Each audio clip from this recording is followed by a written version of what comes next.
If you have ever tried to build something, a business, a creative career, a dream, and failed, you know the exact flavor of the shame that follows. You look at the giants of our world, the visionaries on magazine covers, the tech moguls, the elite athletes, the legendary artists, and you are told a very specific story about how they got there. You are told they were simply smarter, that they wanted it more, that while you were sleeping, they were grinding. We call them self-made. It's an intoxicating narrative because it promises ultimate control. It says that if you just work hard enough, you can defy gravity. But there is a dark side to this myth. Because if success is entirely your own doing, then failure is entirely your own fault. If the winner made themselves, then the loser must have broken themselves. But what if the entire premise is a lie? What if we are judging human achievement by looking at a single spotlight while completely ignoring the massive, invisible stage supporting it?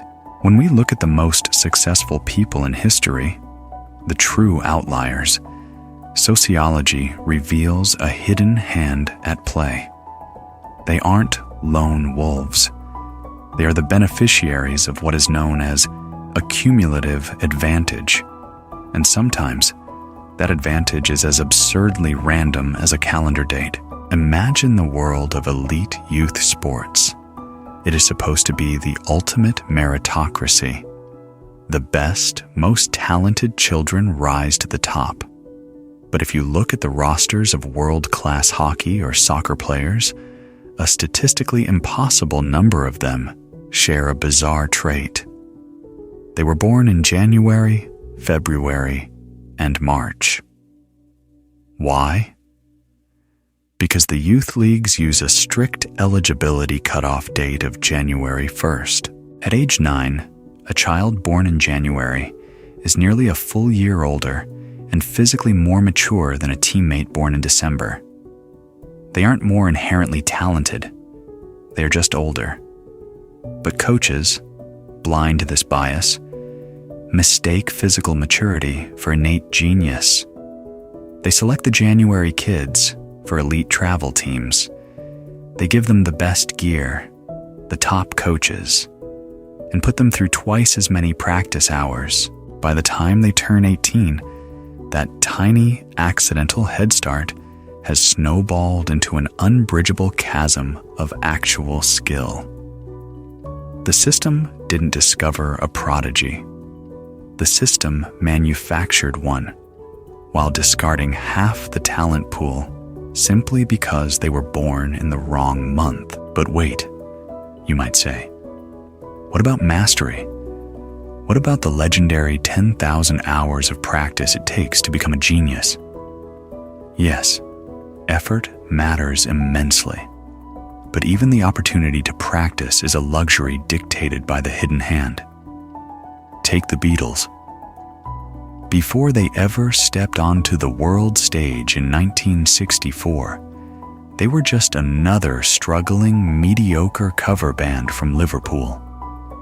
But they stumbled into an extraordinary, non-traditional opportunity.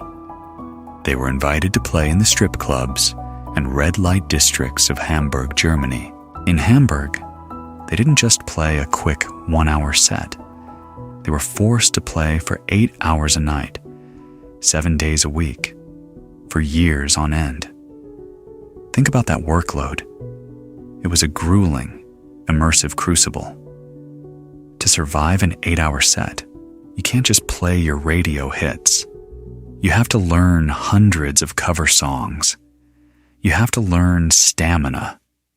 You have to learn how to play in absolute telepathic synchronization. By the time they returned to England, they had played over 1,200 live shows. Most bands don't play that many gigs in their entire career.